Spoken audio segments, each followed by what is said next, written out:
Sudah kalau masuk di wilayah zona merah dan sudah ditunjukkan ada larangan dari pemerintahan setempat, kemudian juga sudah berlaku, nah, angka lebih baiknya tunaikan di rumah.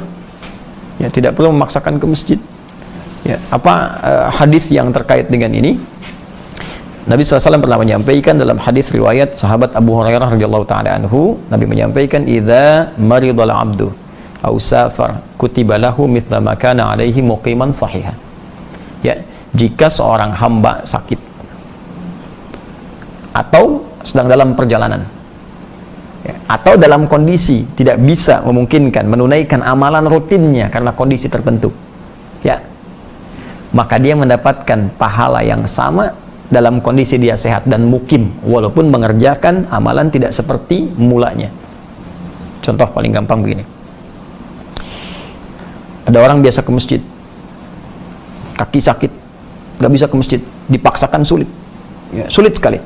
Maka dalam hal dia sholat di rumah, itu pahalanya sama dengan kebiasaan dia sholat di masjid, dihitung sama.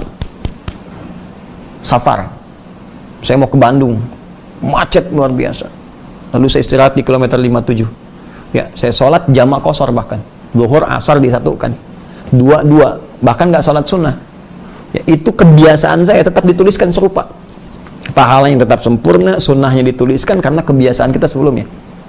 Jadi jangan khawatir kalau Anda memang yang sudah terbiasa ke masjid, pasti ada kerinduan, pasti itu ada pengen, rindu, ya, sudah ada kebiasaan, tiba-tiba memang di situ isunya luas, tersebar, zonanya merah, bukan hanya zona merah, kadang-kadang zona kan dibuat umum, ya, misalnya sudah ada suspeknya, nggak bisa diprediksi apa seperti apa, ya, dia tunaikan di rumah, ya, apalagi khawatir, ya, misalnya kalau ke masjid saya khawatir, ya sudah di rumah, ya, tapi dalam kondisi ini pun tetap di masjid itu ada yang bertugas untuk azan, ya, dan yang standar di situ untuk memakmurkan masjidnya, jadi jangan sampai ada kalimat nutup masjid, aneh itu.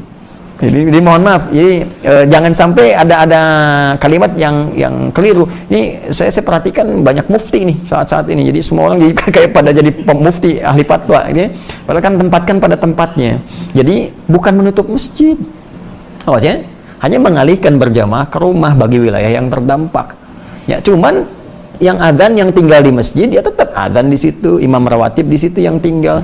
Ya, yang lain di rumah, kecuali kalau wilayah-wilayah yang zona hijau, yang nggak banyak terdampak, atau misalnya di komplek yang sudah terisolasi, komunikasinya bagus, orang luar nggak boleh masuk, yang di situ saja misalnya yang menunaikan. Prinsipnya berjamaah itu sederhana, si orang sakit itu pasti nggak ke masjid, gitu, jelas ya? Jadi saya kira sangat jelas. Anda khawatir, Anda tidak perlu ke masjid, tetap tunaikan di rumah, ya, dan jangan memaksakan. Kalau Anda tersebar di wilayah itu menjadi berbahaya, kecuali dalam kondisi-kondisi yang tadi zona hijau, apalagi misalnya di pedalaman, ya, jangankan corona aja, ya, misalnya yang lain aja nggak kenal, misalnya kan nggak ketemu, masa mau nutup masjid, kan aneh juga gitu, ya. Jadi dilihat daerah-daerahnya dan disesuaikan dengan kondisi di lingkungan kita. Semoga Allah segera mengangkat musibah ini dan kita bisa belajar hikmah yang paling besar dari situ. Ya, sebetulnya begini, kita harus banyak merenung, ya. Kenapa Allah sampai mengeluarkan kita dari rumahnya? Antum biasa main ke rumah saya bilang jangan datang, lama gitu, ya, kira-kira perasaan antum gimana? Hah? Bukan karena kangen, Anda pasti akan bertanya, saya salah apa? Ya. Kamu gak usah ke rumah saya dulu deh, ya kan? Pasti Anda akan bertanya, saya salah apa? Sekarang Allah lewat fenomena ini meminta kita keluar dari rumahnya. Sebagian tempat, banyak tempat. Jadi orang yang imannya sadar pasti akan bertanya, ya Allah, saya salah apa gitu? Apa yang saya perbuat selama ini?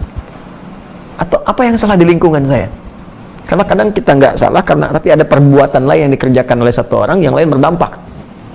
Ya, ada yang demikian sifatnya. Orang mabuk berkendaraan, yang mabuk dia, cuman kendaraan nyasar sana sini, yang ketabrak orang banyak. Ya, makanya mabuk dilarang, minuman keras dilarang karena bisa membahayakan orang lain. Ada perbuatan buruk saat dikerjakan orang yang baik bisa terdampak. Zina, makan makanan haram. Memang ente yang zina, ya, tapi perbuatan Anda itu bisa berdampak kepada banyak orang. Jangan katakan emansipasi ini sampai bangga, sampai menyampaikan di media, saya punya anak hasil ini begini begitu. Anda yang melakukan, tapi hasil Anda itu berdampak buruk bagi yang lain. Makanya saya pikir ini waktu yang pantas untuk bertobat untuk kita semua. Ya, malam bangunlah. Minimal satu-satu di antara kita itu bertobat, minta sama Allah, minta ampun, ya Allah ampuni saya. Ya, jangan berpikir tentang kiamat yang besar gitu. Kiamat kecil saja belum tentu kita siap. Kiamat kecil itu kematian. Itu kiamat kita. Dan belum tentu semua orang siap menghadapi itu. Karena itu duduk. Ini Allah sudah sangat sayang kepada kita mengingatkan. Ada yang salah, cepat perbaiki. Ya, tata kembali, pelajari apa yang salah selama ini. Ini kan dengan musibah itu kadang tampak segala hal yang bisa diperbaiki. Genteng bocor. Begitu kita lihat bocor di atas, kan ketahuan apa yang salah nih selama ini. Cek lagi, ya sama. Ini pasti kita akan temukan kekurangan-kekurangan. Iman kita minimal bagaimana, kerinduan ke masjid, kerinduan untuk ibadah. Ya, saya kira itu. Wallahu ta'ala a'lam bishawab.